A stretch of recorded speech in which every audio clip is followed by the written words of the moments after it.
문재인 민주통합당 대선 후보 측이 지난 2007년 남북 정상회담 비밀 대화록과 관련해 조건부 공개를 제안했습니다. 박근혜 후보가 책임을 진다면 대화록을 공개할 용의가 있다는 것인데요. 자세한 이야기와 함께 전국 현안에 대한 문재인 후보 측의 입장을 들어보겠습니다. 이목희 기획본부장 자리하셨습니다. 안녕하십니까? 안녕하세요. 네, 지난 문재인 후보 경선 때 나오시고 한 달여 만에 나오신 것 같습니다. 네, 아무래도 이제 기획본부장까지 맡으시면서 여러 가지 좀 바쁘시죠? 예, 아주 많이 바쁩니다. 네, 오늘 질문할 내용은 바로 이 2007년 남북 정상회담 대화록 문제입니다. 조건부로 공개를 하겠다 이야기를 하셨습니다. 네. 박근혜 후보의 책임을 좀 조건으로 거셨죠? 네, 예. 그 책임이라는 게 어떤 겁니까? 우리가 그 정문원 의원 등을 공직선거법상의 허위사실 공표죄로 고발하려고 합니다. 네. 우리는 이것이 사실이 아니기 때문에 허위사실 공표죄로 고발을 한 것이고요. 이게 사실이 아니면 정문원 의원뿐만 아니라 박근혜 후보도 책임져야 한다는 뜻입니다. 만약에 이게 사실이 아닌 것을 알고 박근혜 후보가 그런 태도를 취했다면 이건 거짓이 되는 것이기 때문에요. 만약 그렇다면 이건 사퇴감이다 이렇게 생각합니다. 모르고 그랬다 하더라도 이렇게 국익을 남북관계를 정략적으로 이용한 데 대해서 국민에게 사과해야 한다고 생각합니다. 네. 그렇다면 그 전에 이번 조건부 전에 문재인 후보 역시도 자신이 책임을 지겠다, 사과는 하고 책임을 지겠다라고 말씀하셨습니다. 그럼 그 책임도 같은 의미의 책임이었을까요? 이런 것이죠. 문재인 후보가 당시에 정상회담 준비위원장이었습니다. 네. 그래서 그 대화록을 본인이 확인을 다 하고 이 정부로 넘겼다는 것입니다. 본인이 그 내용을 다 확인했다는 것이죠. 그런데 이것이 자꾸 공방으로 치달으니까 그러니까 강력한 표현을 한 것입니다. 자신이 확인하고 넘겼는데 그런 내용이 없는데 저런 말을 하니까 그러면 당신 말이 사실은 내가 책임진다. 이렇게 강력한 표현을 한 것이죠. 네. 네. 그렇다면 이제 박근혜 후보나 문재인 후보나 책임이 상당히 무거워진 상태입니다. 네. 근데 우리는 저희들은 네. 그 문재인 후보의 말씀대로 그걸 확인하고 다음 정부로 넘겼으니까요.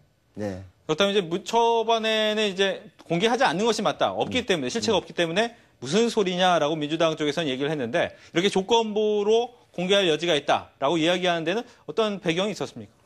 원래 이건 다 비밀 유지는 다 국가 이익을 위해서 하는 거 아니겠습니까? 그 사실은 비밀 유지 기간이 끝난 다음에 공개하는 것이 맞죠.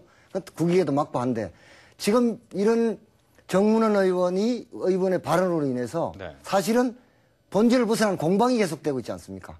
그러니까 그러니까 이게 얼마나 국가적 손실이 되겠습니까? 그런 답답한 이런 상황에서 우리가 제안한 그런 내용이 되겠습니다. 네. 그렇다면 정문원 의원이 맞는지 안 맞는지 모르겠지만 근거로 얘기했던 대화 녹취록은 없는 것이다. 아니면 가짜다. 이렇게 보고 있습니다. 아니죠. 이렇게 얘기를 했죠. 네. 문재인 후보가 정상회담이 끝난 후에 대화록을 확인해서 넘겼다고 하지 않았습니까? 그러니까 대화록은 있는 것이죠. 네. 다만 정문원 의원이 얘기했던 그런 내용이 없다. 그런 말씀이죠. 알겠습니다. 하지만 오늘 속간신문에 보니까 이제 NLL 이 대화록 부분을 파기하라고 했다는 고 노무현 전 대통령의 이야기가 있었다라는 기사가 실리면서 지금 다시 한번 또 논란이 짚혀지고 있습니다. 네. 이 부분은 어떻게 보십니까? 저희들은 그게 오보라고 생각합니다. 네. 왜냐하면 그걸 또 당시에 실무를 담당했던 비서관에게 확인했습니다. 사실 그런 지시가 있었는지 그게 파기됐는지 그러니 전혀 없다는 것입니다. 그걸 담당한 비서관의 말입니다.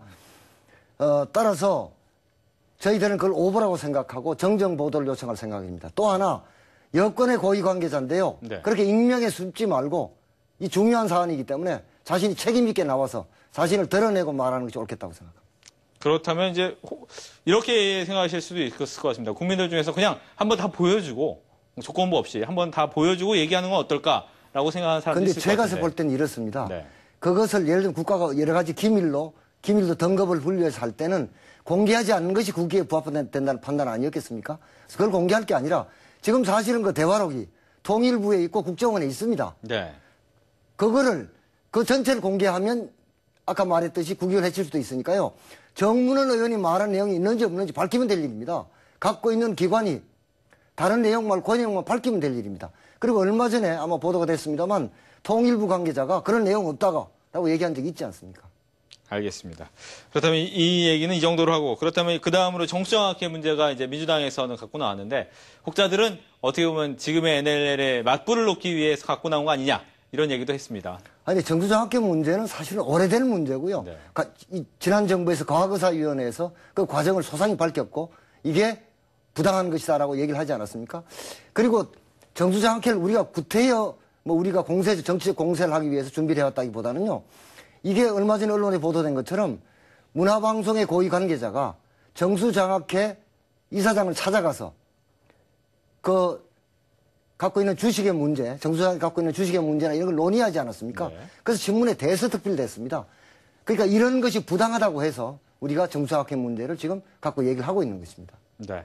일단 박근혜 후보가 그동안엔 좀 선긋기에 나선 모습이었는데 오늘 보니까 이제 앞으로 좀 입장을 발표하겠다 이런 얘기를 했습니다. 그 부분은 좀 어떻게 보셨습니까?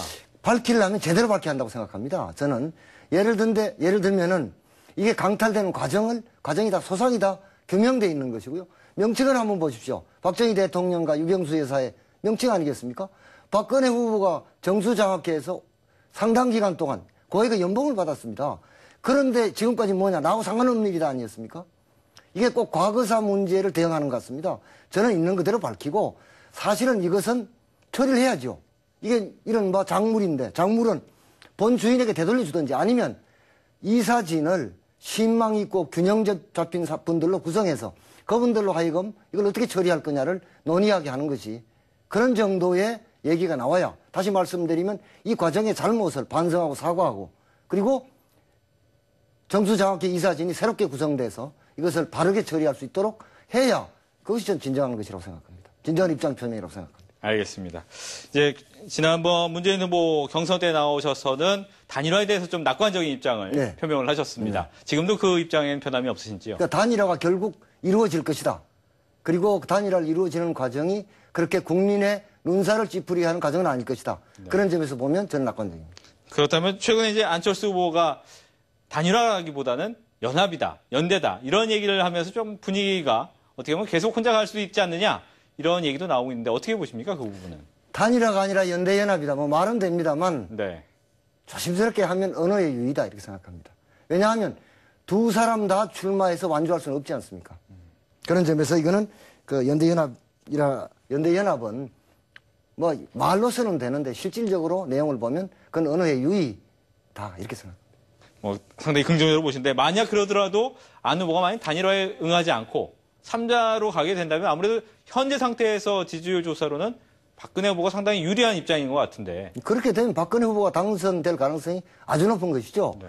저는 앞서 말한 것처럼 그런 일이 없을 것이라고 생각합니다. 왜냐하면 국민의 60% 어떤 여론조사를 보면 60% 정도가 정권교체를 바란다고 돼 있고 정권교체를 바라는 국민들이 단일화해서 정권을 바꾸라는 거 아니겠습니까? 네. 국민의 이 열화와 같은 열망을 그걸 응하지 않고 그게 응하지 않을 그런 후보는 저는 문재인 안철수 두 분 다 그런 분들이 아니다 이렇게 생각합니다. 네, 안철수 후보 같은 경우에는 단일화의 가장 큰 조건으로 내놓은 것이 이제 혁신 부분이었습니다. 정치의 혁신.